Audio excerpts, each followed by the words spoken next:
弟兄姊妹平安，今天是2025年7月1号。今天的经文是诗篇140篇，耶利米书第3章15节到18节，以弗所书第5章第6节到20节。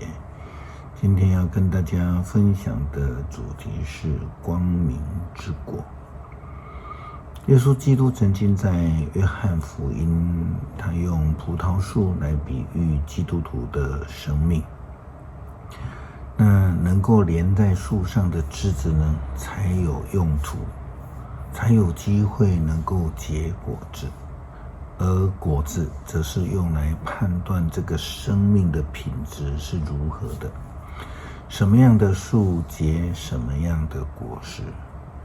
耶稣基督也说他是世界的光，又说基督徒要成为世界的光，遵照光，不但这样，还要再照光在这个世界上。耶稣基督就是上帝所差遣来世上的统治者、拯救者，正如同先知耶利米向以色列人宣告的。耶利米书第3章15节到18节，我要赐给你们合我心意的统治者，他们要用聪明和智慧来统治你们。你们在这块土地上重新繁盛增多的时候，人民不再提起我的约柜，不再想起，也不再纪念。他们不再需要约柜，也不另造一个。到那时候，他们要称耶路撒冷为上主的宝座，万国万民都要聚集在那里敬拜我。他们不再受顽固和邪恶的心驱使作恶。在那时候，以色列将跟犹大联合，他们要一起离开北方那流亡之地，回到我赐给你们祖先做永远产业的土地。既然基督他已经成了我们的领导者、统治者，他是我们的光，那我们也要成为光的果实，来见证我们是属于光的。在言行举止上面都要见证主的亮光，使人因为看见我们就看见上帝的亮光。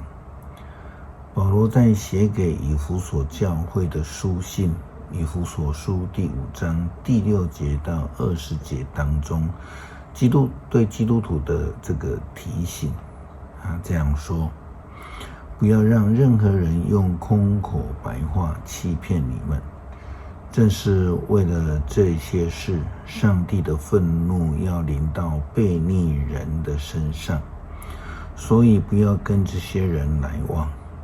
你们原是在黑暗中，可是自从成为主的信徒，你们就在光明中。你们的生活必须像光明的人，光明结出一切丰盛的果实，就是良善、正义和真理。要明辨什么是主所喜欢的事，不可做别人在黑暗中所做那一些无益的事，反而要把这种事揭发出来。他们暗地里所干的勾当，连提一提都是可耻的。当一切的事被公开出来的时候，真相就显露了。因为凡显明出来的就是光，所以诗中这样说：醒过来吧，睡着的人，从死里中起来的人。基督要光照你们，所以你们的行为要谨慎，不要像无知的人，要像智慧的人。要善用每一个机会，因为目前的日子很险恶，因此不要做糊涂人，要明白主的旨意是什么。不要酗酒，那是会败坏人的。要被圣灵充满，要用诗篇、诗歌、灵歌对唱，要从心底发出音乐，颂赞主，向他歌唱。要奉我们的主耶稣基督的名，常常在各样的事感谢父上帝。求主帮助我们脱离黑暗的权势，让我们能够活出光明的果子，见证我们是光明之子。诗篇140篇。上主啊，救我脱离凶恶的人，求你保守我免受强暴者的残害。他们一心涂抹邪恶，整天制造纷争。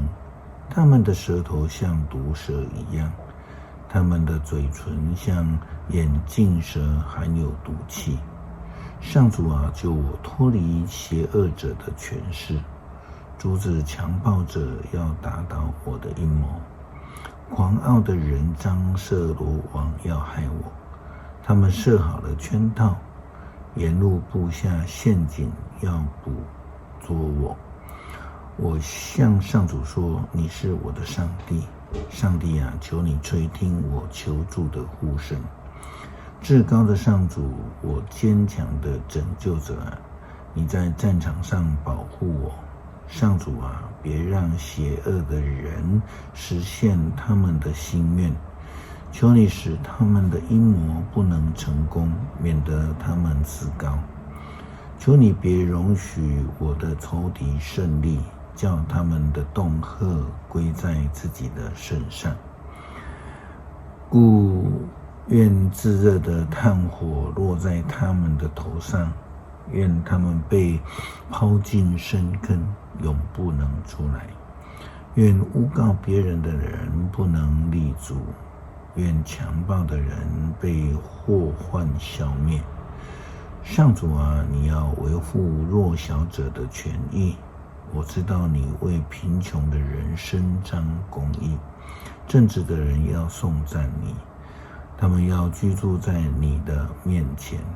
感谢主赐给我们亮光，恳求主帮助我们能够行在光明当中，脱离黑暗的权势及诱惑，活出美好光明的见证。祷告奉主耶稣基督圣名求，阿们。